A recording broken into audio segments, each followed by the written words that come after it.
Um, I just the whole incident. The reason I do these is because I get kind of really bored. Like when you kind of delve into the things I'm delving into, like watching movies. Although sometimes there's nothing better, watching movies or TV or even scrolling on Instagram. It's like the same things. It's just basically the hero's journey over and over and over again in 1,000 different ways with different characters. And yeah, it gets boring to watch that. It's meant to inspire you to action. It's the purpose of the story, of the narrative.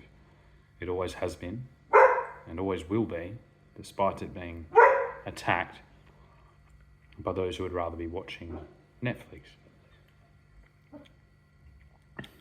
The dog's barking. That's enough. So yeah, I do these instead because it's actually just the same. It's if you think like this idea of watching pre-packaged content in the form of films is just efficiency of scale. You all get together, you do one performance and then you distribute it globally. It's basically the greatest trick ever played on the world, but it's been wonderful as well. So it's captured the world's attention. Hollywood. And this is the next age where we reintegrate proper group dynamics, because the only way to see a performance like a play or a theatre piece or even live music or a storyteller or something, until the invention of distributed audio-visual technology, was to go and see a live performance. And so you can imagine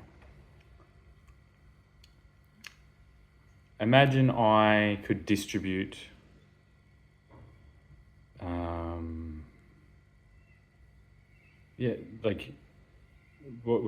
this is the discussion about Elon Musk and his driverless cars and things like this and driverless trucks. A technology, an almost inevitable technology that sets to dispossess millions of people in the world that are now employed as drivers. Now, there seems to be a lot of people that like to discuss that this is this terrible new thing, this new thing that's been happening. It's like, no. Have you gone to the movies? Are you watching Netflix? Have you listened to something on Spotify? This already exists. This already happened. And not with something like drivers, who, although, a great skill set, it's not like there aren't stories about horse riders that just are riding horses. They're usually doing something else. Even in the case of like Phar Lap, he was a race horse. He wasn't just a horse in a paddock. And so you'll see how this idea of distributed media is an iterative trap. We're trapped in it.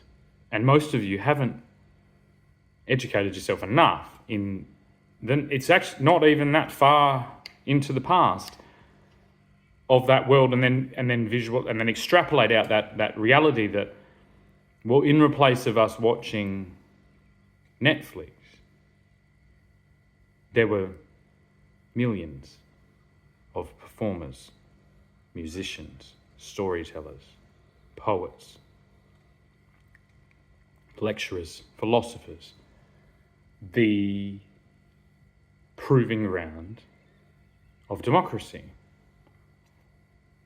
The same democracy that just tried to go the next step in that and retard our children from having the environment to hone those democratic skills. So I can extrapolate from that those individuals are in direct conflict with the oaths that they took to enter that building and to enter that parliament. That is an internal infestation of an ideology that is terminally destructive to democracy itself. And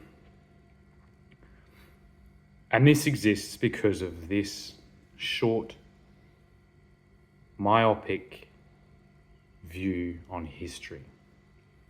We're all in a little lifeboat and we've forgotten about the ship.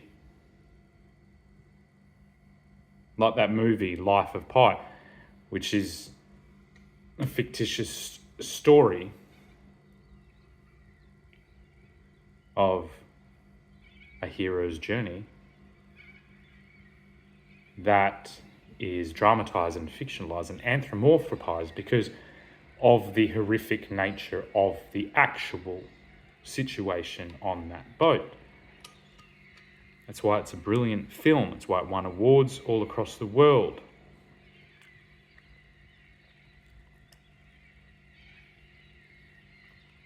The cold hard fact is that we're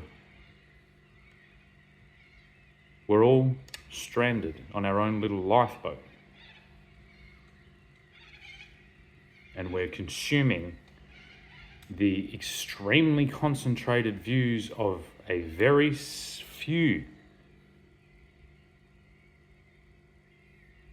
gathering of people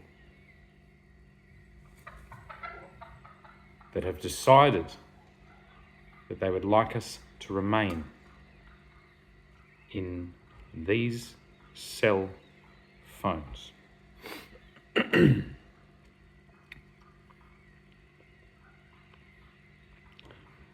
And they would like to, because children inherently have instincts to not be trapped. My guess is that statistical data showed this was the most appropriate place to what?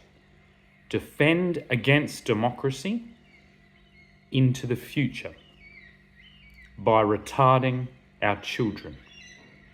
Now, how long has this been going on for?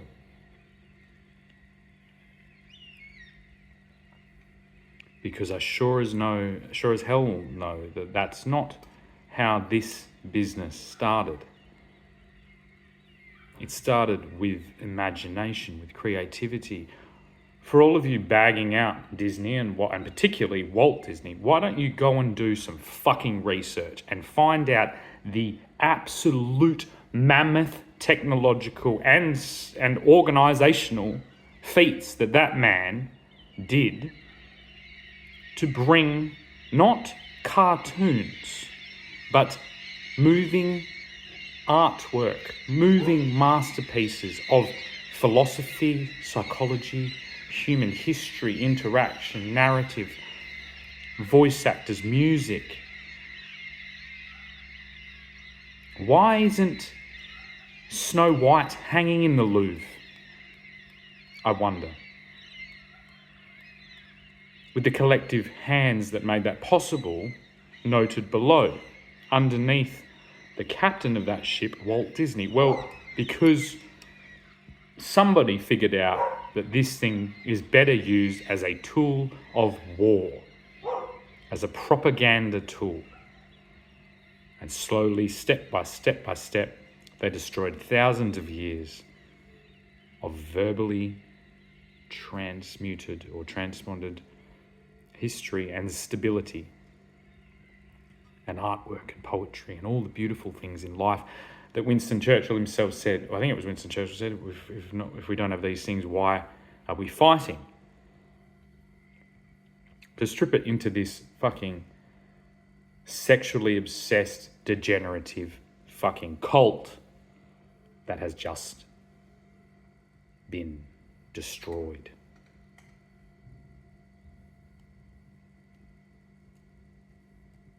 This is off the top of my head. This is a skill set that many of us are meant to have. I'm meant to be teaching this skill set to the next generation. But again, I've been censored. This censorship bill just lost. I'll tell you folks, I've been censored for about 3 years now. Oh, trust me, there is no one less likely, and you can ask most people that know me, to be reading the Bible aloud. But when the Pope asks you to read the Bible, you read it. Yeah? What, you think you're not going to? Hey, Gary. Hey, it's the Pope. Do you reckon you could just read a passage from the Bible? For me, you're going to say no, are you? Fucking idiots.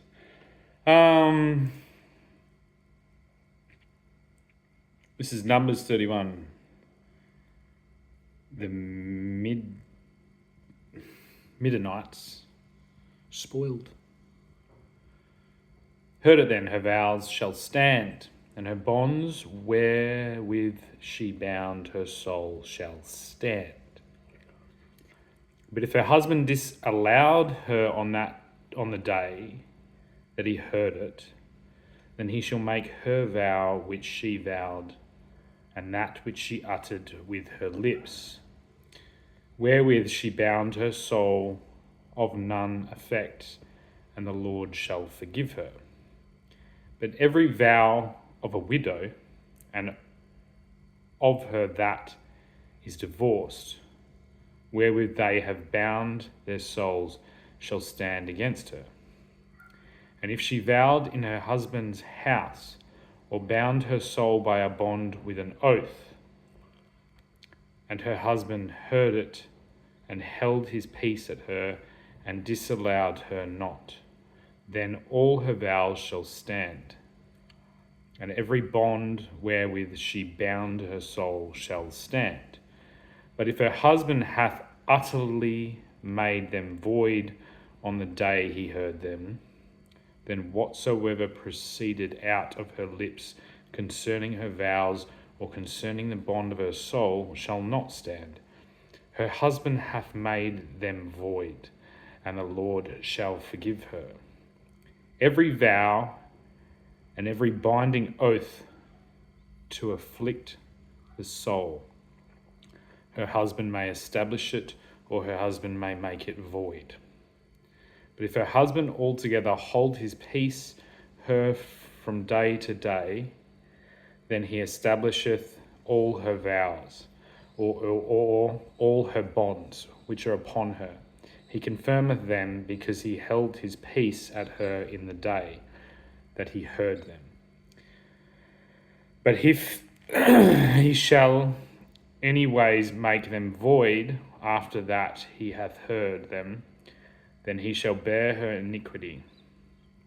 These are the statutes which the Lord commanded Moses between man and his wife, between the father and his daughter, being yet in her youth in her father's house. I don't know what that means, but that's the page I got to. Now I want to know what they're listening to. So I'm going to start from the beginning. I'm going to read backwards. And Moses spake. He spake. I don't even know what that means. Unto the heads of the tribes concerning the children of Israel, saying, This is the thing which the Lord hath commanded. If a man vow a vow unto the Lord, or swear an oath to bind his soul with a bond, he shall not break his word. He shall do according to all that proceedeth out of his mouth. The woman also vow a vow unto the Lord, and bind herself by a bond, being in her father's house in her youth. And her father hear her vow and her bond, wherewith she hath bound her soul, and her father shall hold his peace at her. Then all her vows shall stand, and every bond wherewith she hath bound her soul shall stand. But if her father disallow her in the day that he heareth not any of her vows or of her bonds wherewith she hath bound her soul shall stand, and the Lord shall forgive her, because her father disallowed her. And if she had at all if she had at all an husband, when she vowed or uttered aught out of her lips, wherewith she bound her soul, and her husband heard it, and held his peace at her in the day that he heard it, then her vows shall stand. So I guess the question I have to my children's mother and her husband is, what exactly did you guys do that day? I wonder what it would be considered. What institution was it done under? Because I see a conflict here with both sides of my children's mother's family, with neither of them holding whatever it is that you two have done in their books. And considering when I birthed our children, I had taken the responsibility of your father because he was in heaven, then I'm staggeringly concerned with what religion or concept or anything really that you two believe you are married under, especially considering what I'm hearing from my children. So I don't know. Maybe phone the Pope. Maybe phone the King. I don't know. Daddy liked the King. Mummy liked the Pope. Whole lot of troubles went down there because of that argument. So I'm pretty sure that both of them would consider this marriage illegitimate. I'm pretty sure most of them would consider this whole fucking thing a disgrace to thousands and thousands and thousands of years of held onto and fought and died for structure. Because it isn't all just gobbledygook. That's what my father told me. Do you know what it was? And I love my father, so I don't hold anything against him for this, because it was necessary for me to be birthed into that utter disorder, for me to have to do the mammoth task of putting all the religions back together again. But the idea of sitting on religion is stupid. Look at us, we're married. What the fuck are you doing? Tell me, draw a picture of this paradise that you two are creating under the vows you've taken. Because I don't see anything like that. I see hell. Utter hell. And I have the experience with that woman to make that claim. I have had my hand in hand with her father. And I know enough to know his understanding and his beliefs. As do I, her mother. So what exactly is going on?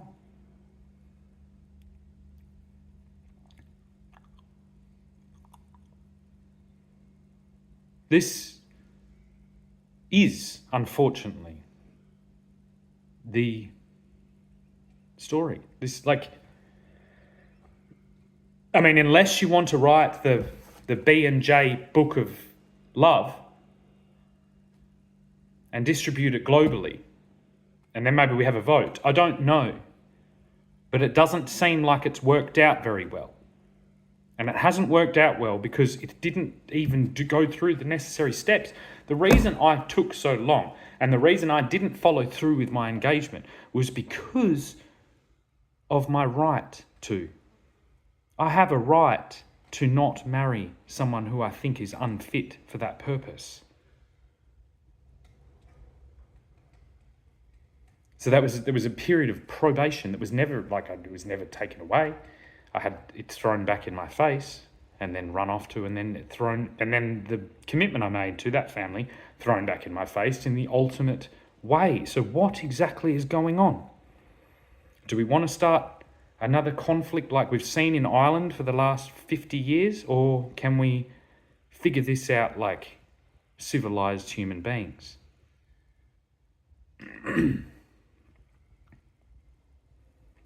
Maybe go and visit some of those buildings that people blew each other up for, your family included.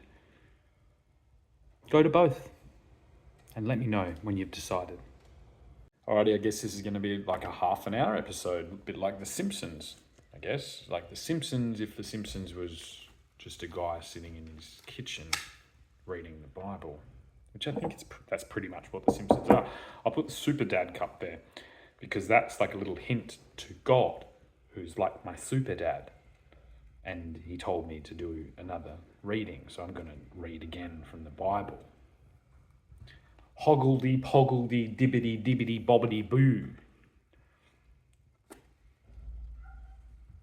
Just as I did that, I heard in the background a ball hitting a basketball ring. I'm playing basketball with my dad. Isn't that fun? Oh. So this is another verse. I'll try and read it better than the last one. And I'll read it from the beginning because I now understand that is how this works. I should read it from the beginning. Joshua, the inheritance of Ephraim. Right, let's have a look.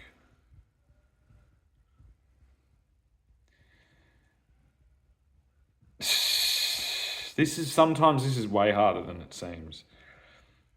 So I'm pointing at Joshua 16, 17, 49, and Danah and Kirjath Sanah, which is Debir, and Anab.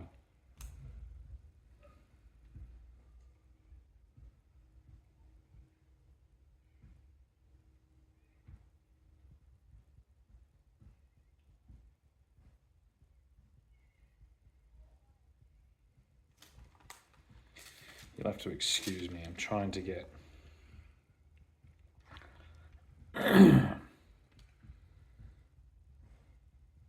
Okay. So that was where I landed on 49. So I don't know who those people are. Maybe someone can tell me. But I'll read, this is chapter 15. Joshua 14, 15. The cities of Judah, which I don't know anything about.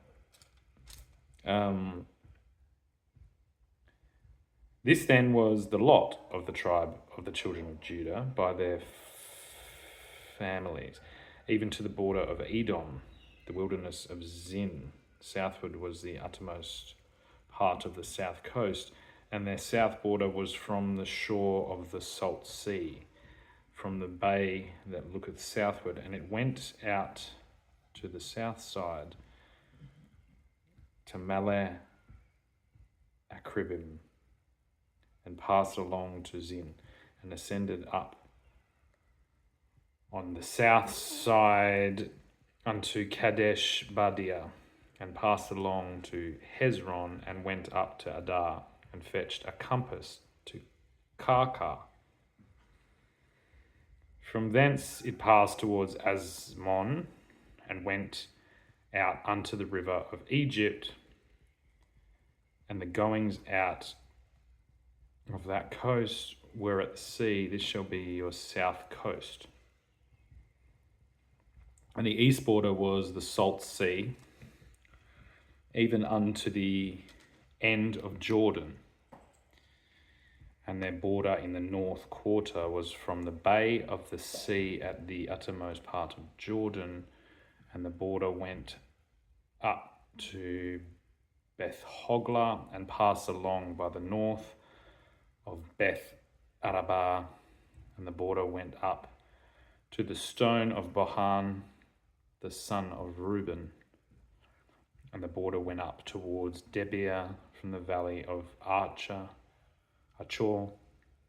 and so northward, looking towards Gilgal, that is before the going up to the Adamim, which is on the south side of the river, and the border passed towards the waters En Shemesh, and the goings out thereof were En-Rogol, and the border went up by the valley of the son of Hinnom unto the south side of the Jebusite. The same is Jerusalem, and the border went up to the top of the mountain that layeth before the valley of Hinnom, westward, which is at the end of the valley of the giants northward, and the border was drawn from the top of the hill unto the fountain of the water of Nephtoah, and went out to the cities of Mount Ephron, and the border was drawn to Baalah, which is Kirjath Jearim, and the border compassed from Baalah westward unto Mount Seir, and passed down unto the side of Mount Jearim, which is Chesalon on the north side, and went down to Beth Shemesh, and passed on to Timnah, and the border went unto the side of Ekron northward, and the border was drawn to Shishkron, and passed along to Mount Baalah, and went out unto Jabneel, and the goings out of the border were at the sea. And the west border was to the great sea, and the coast thereof. This is the coast of the children of Judah, round about according to their families. And unto Caleb the son of Jephunneh he gave a part among the children of Judah according to the commandment of the Lord, to Joshua, even the city of Abrah, the father of Anak, which city is Hebron. And Caleb drove thence 3 sons of Anak, Sheshai and Ahimtalama, the children of Anak. And he went up thence to the inhabitants of Debir, and the name of Debir was... And Caleb said, he that smiteth Kirjath-sepher and taketh to him Asher my daughter to wife. All right, then there's just a bunch of like... Sorry, that was... I just dropped that. Let me put that back in. Thoth gave me that. So then there's just a bunch of... Like... I'm going to end with this last thing that I was drawn to this. And they drave not out the Canaanites that dwelt in Gezer, but the Canaanites dwell among the Ephraimites unto this day, and serve under tribute. That's like a fucking title deed or some shit, yeah? It was the children of Judah, is that what it was? I fucking even lost it now. I'm gonna have to go read it again. It's not like... It didn't say anything about fucking... that you're not allowed to kiss boys. Or... Do you know what I mean?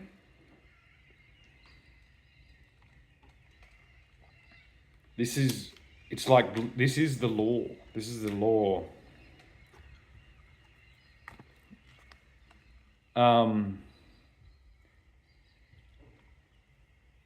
And although I strongly recommend that in addition to this, you find God all around you, this book has been defended by millions and millions and millions, and died for, and there's it for a reason. Most people these days can't even keep hold of a Christmas card, let alone send one. And so, whatever that means to the people that I'm assume are watching intently to see what I say, because I don't fucking know what I'm saying. I don't know what that is. I'm going to have to now probably watch a video about who that is or what that's about, because I don't know any of this. I don't work from here. I just use it. I use a dictionary. I use any book. I use tarot cards. I use ants crawling on my table right now. I watch birds. I do all types of things. But I actually think those things were more likely to be misinterpreted. So the facts were just kept in the book. The facts is meant to unlock your own dialogue with God. It's basically assume. I don't think any religion across the world would argue with that. They just do it all in different ways. And so, yeah. handy little book.